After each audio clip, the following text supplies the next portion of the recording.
दक्षिण अमेरिका महाद्वीप में कृषि संसाधन के स्वरूप में है, उसका अध्ययन आप कर रहे हैं। कृषि कार्य हेतु भूमि कहाँ पर सीमित है?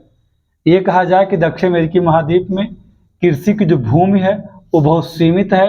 सीमित होने के कारण यहाँ पर पशुपालन का विस्तार है, कृषि कम की जाती है। दूसरी बात क्या, पश्चिमी तट पर स्थित एक देश है पेरू, जहाँ उस देश में मत्स्य उद्योग अधिक विकसित अवस्था में है। यानी कि क्या, यहाँ पशुपालन है और मत्स्य उत्पादन है, यानी मत्स्य को उद्योग के रूप में इस्तेमाल किया जा रहा है। अधिकतर कृषि योग्य भूमि अगर कहा जाए कहाँ है, तो अर्जेंटीना और उरुग्वे में है। यहाँ पर पंपास घास के मैदान में गेहूं का उत्पादन किया जाता है जो विश्व प्रसिद्ध है। ब्राजील और अर्जेंटीना में मक्का की खेती की जाती है।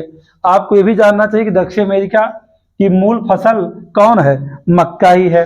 दूसरी बात क्या, ब्राजील में कहवा का बृहद उत्पादन होता है। आप जानते हैं कि संपूर्ण विश्व में कहवा के उत्पादन में ब्राजील शीर्ष पर है, यानी टॉप पर है। क्यों है? क्योंकि यहाँ लाल मृदा जिसे टेरारोसा कहते हैं, उसकी उपस्थिति के कारण यहाँ कहवा खेती अधिक होती है, उसका उत्पादन अधिक होता है। क्या अमेजन नदी की एक सहायक नदी है पारा नदी। पारा नदी के मुहाने पर बेलेम बंदरगाह है जो रबर निर्यात के लिए विश्व प्रसिद्ध है। एक बात और जानना चाहिए क्या, ग्रांड चाको जहां पर गेहूं की खेती की जाती है, ग्रांड चाको घास के मैदान, पठार जो भी कहिए, कई नाम जाना जाता है। पंपाच जो घास क्षेत्र है वहां पशुओं के लिए अल्फा घास का उत्पादन होता है, इसलिए यहाँ पशुपालन अधिक होता है।